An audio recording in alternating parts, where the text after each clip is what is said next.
आपके दोस्त आपको बोलते हैं तू जा उसको एक थप्पड़ मार के आना, बाकी हम संभाल लेंगे। और आपको लगता है कि आप हीरो हो और जाते हो और थप्पड़ मार के भी आ जाते हो। लेकिन असली कहानी शुरू होती है जब पुलिस आती है और पुलिस आपके साथ साथ आपके दोस्तों को भी उठा के ले जाती है। और आप कहते हो सर पर थप्पड़ तो मैंने मारा था, पर आप मेरे दोस्तों को क्यों लेके जा रहे हो? तो बॉस, लॉ कहता है कि अगर प्लान सबका एक था तो सजा भी सबको एक ही मिलेगी, चाहे एक्ट किसी एक ने किया हो। और इसी को कहते हैं हम common intention. So hello and welcome to AGC lottery, जहां हम आपको exam ready question and answer format में नोट्स प्रोवाइड करते हैं।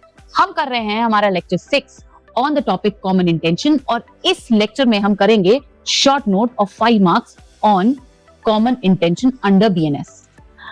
अब अक्सर ये क्वेश्चन एग्जाम में आता है, write a short note on common intention. और जो वीक स्टूडेंट्स होते हैं वो सिर्फ डेफिनेशंस लिख के आ जाते हैं या फिर ज्यादा से ज्यादा एक उसका सेक्शन लिख देंगे। और जो टॉपर स्टूडेंट्स होते हैं वो डेफिनेशन के साथ साथ 4 चीजें और लिख कर आते हैं, एक स्ट्रक्चर्ड आंसर लिख के आते हैं, जिसकी वजह से उनके शॉर्ट मार्क्स आते ही आते हैं। तो इसके 4 पिलर्स क्या हो सकते हैं? पहला है section, okay. Second is what is the logic behind it, logic क्या है, core logic. And third is very important, ingredients क्या है। And fourth is case law. अगर आप ये चारों चीजें कवर कर लेते हैं और स्मार्टली कवर कर लेते हैं, ओके, आपके 5 आउट ऑफ 5 आने से कोई नहीं रोक सकता। अब हम इस आंसर को स्टार्ट करते हैं इसके मीनिंग से। मीनिंग में आप देखिए, first explain, common intention means shared plan or meeting of minds of 2 or more person to commit an offense. Every person is jointly liable for the act done in furtherance of the intention. In furtherance of the intention. इसका simple मतलब है कि सबका plan एक होना चाहिए। Shared plan या meeting of mind मतलब एक प्लान होना चाहिए। 1 2 3 4 ये 4 लोग हैं, चारों का प्लान एक ही होना चाहिए, एक ही प्लान होना चाहिए चारों का, ओके। चाहे एक्ट किसी एक ने किया हो, इनमें से अगर किसी एक ने भी, सपोज फोर्थ ने एक्ट कर लिया है, पर लाइबल सब माने जाएंगे, मतलब जॉइंटली लाइबल। इसको समझने के लिए आप इसके बाद लिखेंगे सेक्शन और ingredient, which is very very important. Section है subsection 5 of section 3, subsection 5 of section 3 of BNS, which deals with the doctrine of joint liability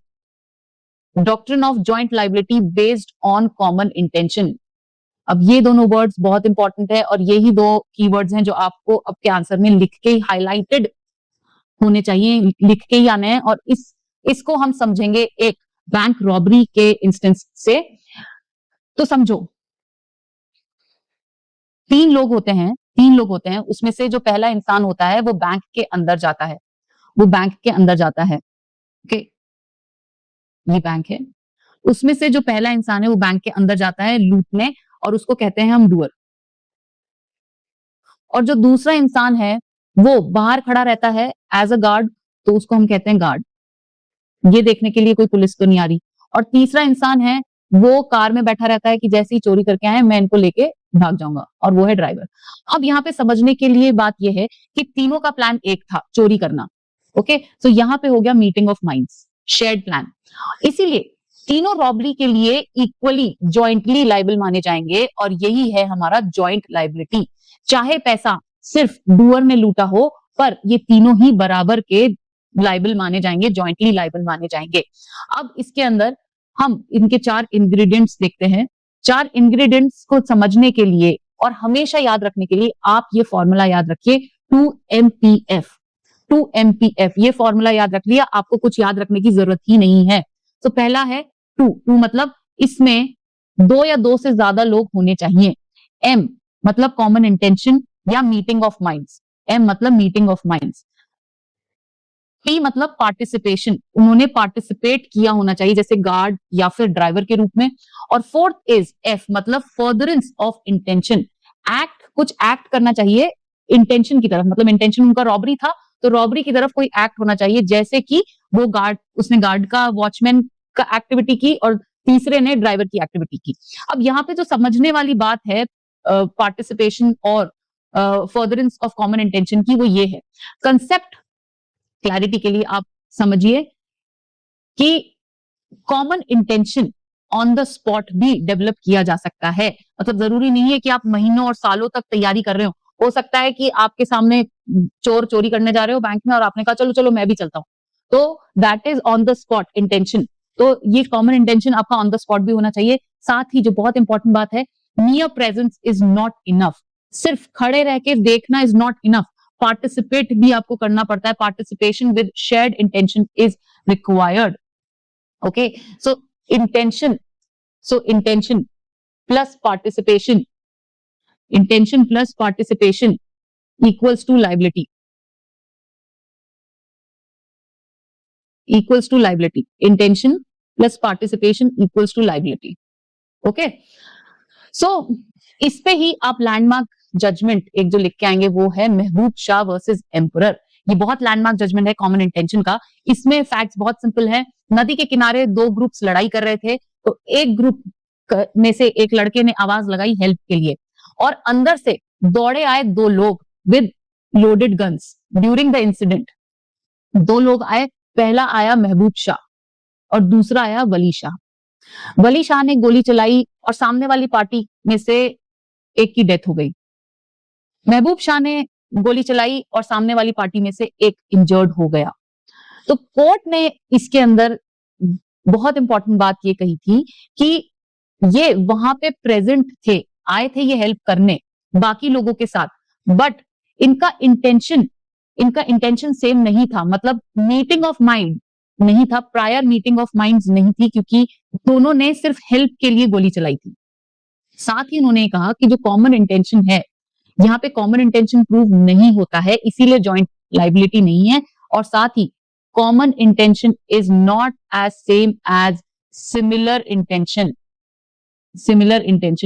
common intention is different from similar intention. अब similar intention क्या होता है ये आप मुझे comment box में बताइएगा।